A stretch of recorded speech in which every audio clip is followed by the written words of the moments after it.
गोरखपुर से काला नमक चावल को पुनर्जीवित करने और अंतर्राष्ट्रीय स्तर पर इसको पहचान दिलाने में किए गए प्रयासों से कार्यों का अवलोकन कर अनवरत परिश्रम पर अटल समरसता अवार्ड से नेपाल के काठमांडू में अंतर्राष्ट्रीय कृषि वैज्ञानिक डॉक्टर रामचेत चौधरी को सम्मानित किया गया।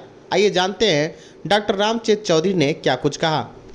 सर, अभी आपको नेपाल गवर्नमेंट की तरफ से 2 पुरस्कारों से सम्मानित किया गया है। सर, क्या है दोनों पुरस्कार और किस क्षेत्र में आपको मिला है?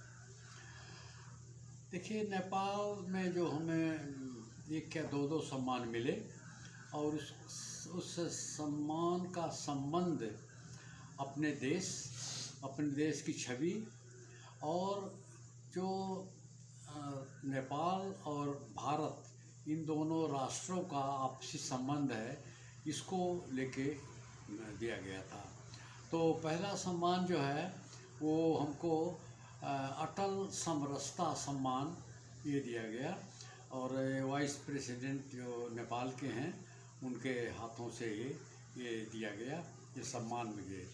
और ये भी जो है हमको 30 दिसंबर 2023 को ये मिला और इस सम्मान के दौरान उपराष्ट्रपति के हाथों तो मिला, लेकिन इनकी पूरी कैबिनेट थी, जितने भी कैबिनेट मिनिस्टर्स थे वो सारे के सारे इसमें उपस्थित थे। और ये रसन कल्चरल सेंटर है तो उस पर हुआ और मेरा लेक्चर भी इसी के ऊपर हुआ था कि भारत और नेपाल के जो संबंध हैं वो बहुआयामी हैं। और बहुआयामी तो हमने तो अपना वैज्ञानिक तथ्य भी सामने रखा कि नेपाल हमेशा से भारत के साथ रहा है, कभी भी चाइना के साथ नेपाल नहीं रहा है।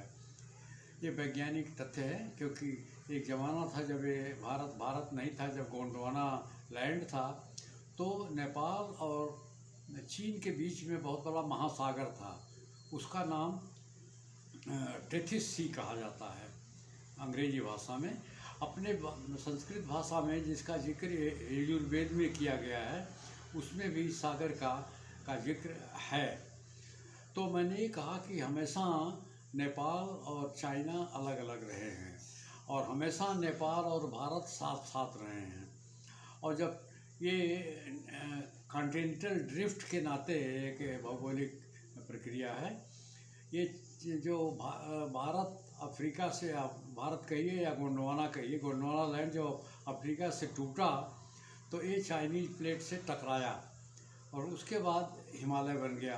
तो मैंने वहाँ लोगों को कहा कि कभी भी प्रकृति नहीं चाहती कि नेपाल और चाइना जुड़ें या एक जैसे हों। पहले तो सागर था, उससे अलग था, बाद में हिमालय बन गया। तो प्रकृति कभी नहीं चाहती कि इसके बहुत बड़े अर्थ होते हैं।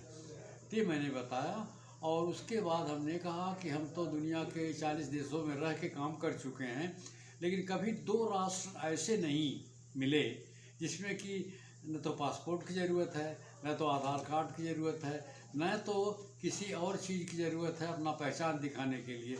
आइए जाइए, न तो नेपाली नागरिक को कुछ पहचान देना पड़ता है और न भारतीय नागरिक को। हम भी आए गए, काठमांडू रहे 5 दिन, कोई कुछ पूछने नहीं आया। तो ऐसा संबंध कहीं नहीं दुनिया में, अनोखा है। उसके बाद अगर आप धार्मिक संबंधों को देखिए, दोनों जो हैं एक तरह से हिंदू राष्ट्र हैं, दोनों का हृदय हिंदू है। उसके अलावा जो आजकल राम मंदिर की बड़ी चर्चा हो रही है, तो भगवान राम की बारात लेके